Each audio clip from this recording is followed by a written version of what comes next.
Agora nos preparamos para ir a novas eleições. Tenho a impressão que Moçambique é exatamente como um glacial que está-se a descongelar. De todos os lugares que nós olhamos para o nosso país, as coisas vão mal. Vão mal na educação, vão mal na saúde. Uma economia e um país que é gerido pela vontade de outros, FMI, Banco Mundial. Então, este país aqui não tem liderança.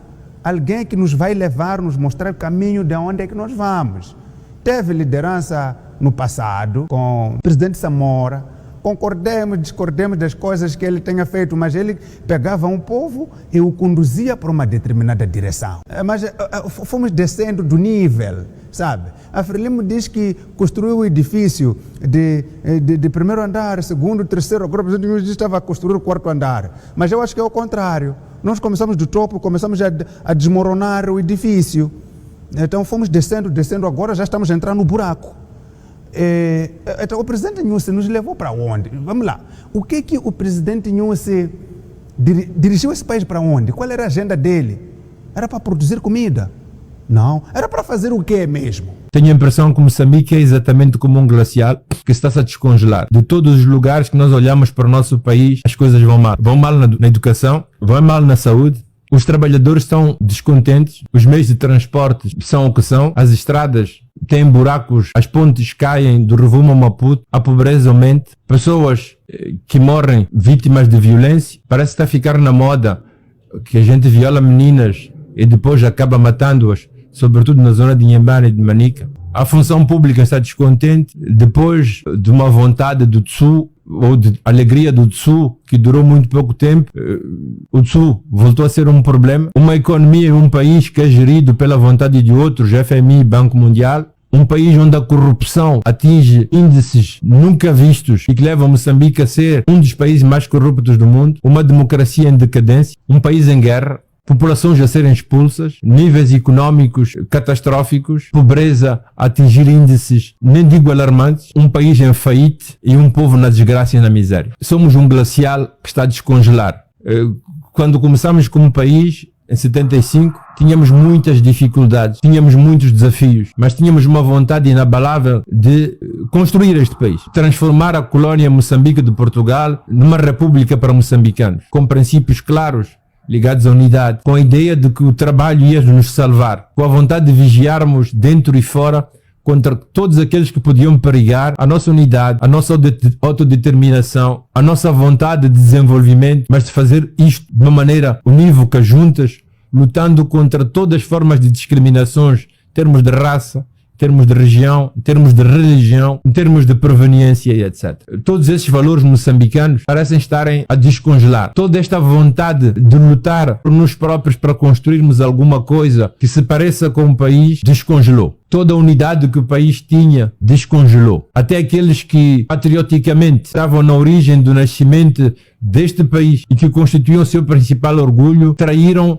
e continuam a trair estes princípios com corrupções, com veleidades individuais ou de grupo. A nossa casa está a arder, o nosso país está a descongelar. O que é que nós fazemos? Quando a gente abre uma televisão e ouve um noticiário, estamos sempre a relatar fatos que provam ulteriormente, se fosse necessário, o descongelamento e o fogo que se abate sobre o nosso país. E nós perguntamos quem é o culpado, perguntamos quem é o responsável, queremos saber quem tem que ser responsabilizado ou punido, como se o problema fosse a responsabilização de um indivíduo ou fosse a punição de um outro indivíduo. Estamos num país a descongelar, mas ao mesmo tempo que sabemos, vemos, comentamos primeiro em privado, agora sempre mais em público, nós estamos a tomar medidas necessárias para tentar ratificar o ratificável, salvar o salvável. Agora nos preparamos para ir a novas eleições. Estamos a sair de eleições que foram desastrosas e que ulteriormente dividiram os moçambicanos. Nos preparamos para ir a novas eleições. O que está na pauta dos diferentes contendentes ao lugar presidencial ou os governos provinciais são sempre mais ligadas ao meu eu, ao meu pequeno grupo, aos meus interesses. Mas Moçambique continua a não ser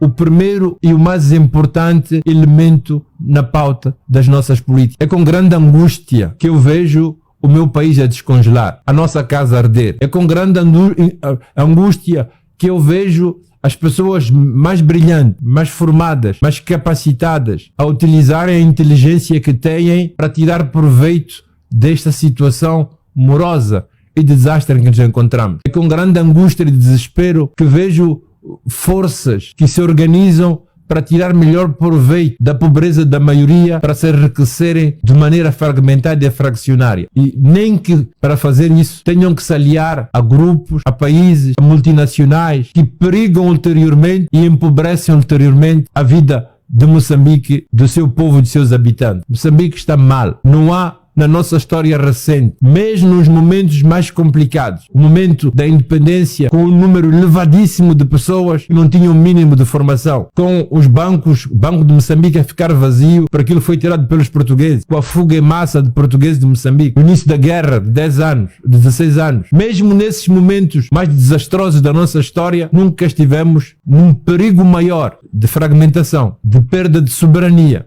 como estamos hoje. Todos sabemos isto, todos vemos isto, todos criticamos isto, mas imputamos unicamente a responsabilidade àqueles que governam, como se nós não tivéssemos nenhuma responsabilidade no cartório em relação à fragmentação, à divisão, à diluição do nosso país de Moçambique. Estas eleições que se aproximam no interior da RENAM, no interior da Frelimo, no interior da MDM, no interior da Nova Democracia, o apelo que posso fazer é que hajam sussultos de nacionalismo, de patriotismo, de pessoas que aceitem subordinar os interesses individuais, de grupos, de regiões, de crenças a uma razão maior, a razão da moçambicanidade. Os moçambicanos mais fracos, mais fortes, as populações que nós viemos a deambular de um lugar para outro, sozinhas não têm condições nem capacidade de lutar contra esta nova forma de escravatura e de dominação que estamos a assistir. Se nós, as elites, os mais formados, os mais capazes, os chefes das empresas, o CTA, os políticos, os académicos, os intelectuais, os jornalistas, comunicadores, se nós virarmos as costas ao interesse comum, ao único proveito das nossas pessoas, grupos e famílias, estamos automaticamente a condenar os mais fracos, que são mais de 95% dos moçambicanos, a uma vida de retorno a situações do passado, a situações de opressão, a situações de pobreza que nos recordam 700 anos de dominação a que a África tem sido sujeita desde o início da modernidade. O apelo que faço é um sussulto de nacionalismo, um sussulto de moçambicanidade, um reacordar em nós os valores verdadeiros que nortearam os 10 anos de luta, que nortearam os primeiros anos de construção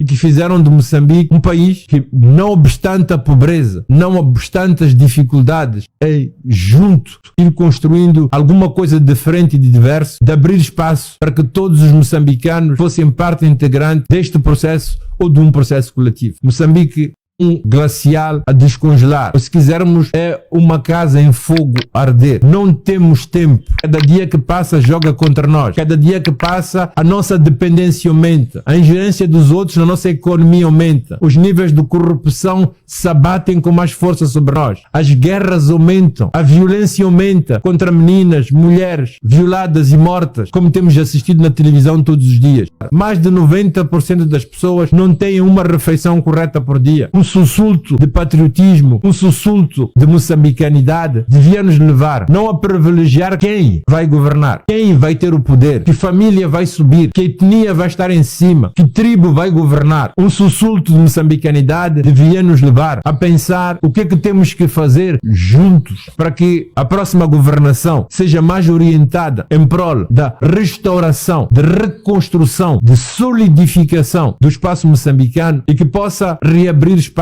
para que os mais pobres, os mais miseráveis, aquelas populações que não têm como se autossocorrer por elas próprias, possam encontrar no Moçambique um lugar de repouso. Um grande pensador francês do século XIX, Renan, dizia que a nação é o plebiscito cotidiano. As pessoas têm que acordar de manhã e dizerem assim: entre ser Maconde e ser moçambicano, entre ser Xangana e ser moçambicano, entre ser da República de Cabo Delgado e ser da República de Moçambique, entre ser da Beira e ser moçambicano, entre ser Ndao ou Sena e ser moçambicano, eu tiro mais vantagens como indivíduo, eu tenho maior realização como pessoa, pertencendo ao espaço moçambicano. Mas nós temos que dar razões para isso. As razões são, de um lado, a redistribuição do pouco que temos, mas mais do que redistribuição, é o fato de construirmos uma utopia integradora, uma utopia que se transforma, se traduza em atos e fatos concretos nas quais todos possamos nos reconhecer e identificar. Traçar políticas orientadas a aglutinar uma maior número para uma visão homogénea e comum e o perseguimento de um ideal de integração, de comunhão, de proteção dos mais fracos e de continuação da gloriosa luta dos africanos em relação à própria autodeterminação. Dizer que os outros continuam com velheidades de nos dividir, de nos separar, de nos oprimir, de apoderar dos nossos recursos é uma verdade da lapalice. É assim. Se é assim há 700 anos, se isso dá resultados positivos para eles, por que teriam que mudar? Não vão mudar. Não é sobre eles que temos que lançar o nosso olhar, é sobre nós. Somos nós que temos que mudar. Somos nós que temos que nos armar com inteligência e com abnegação para mudarmos, tentarmos mudar. Se não conseguirmos mudar, se não conseguirmos tentar mudar, pelo menos aquilo que dizia o filósofo camarnês Bussi Bulaga, traçar linhas de resistência para que Moçambique continue gradualmente, paulatinamente, passo a passo, mas sem perder nenhum dos seus membros a se construir como nação, a liberdade, a independência, a realização e esta palavra muito bonita de Amílcar Cabral, a buscar a felicidade dos nossos povos. Partilho convosco esta angústia para que possivelmente possa tornar-se vossa angústia, mas da angústia possa se tornar num moto, uma motivação de luta e de realização. Não há nenhuma glória em ser individualmente muito rico. Não há nenhuma glória em ser eu, membro da etnia que governa, porque o presidente é do meu grupo. Não há nenhuma glória em ter mansões individuais, se isso não é partilhado e compartilhado com os outros. Esses outros que até fazem pagar empresas como no Burkina Faso aos países deles, quando roubam em África, alimentam-se não só como indivíduos, mas alimentam os seus países e povos. São nacionalistas, patriotas, defendem os seus interesses e os seus interesses conjugam-se com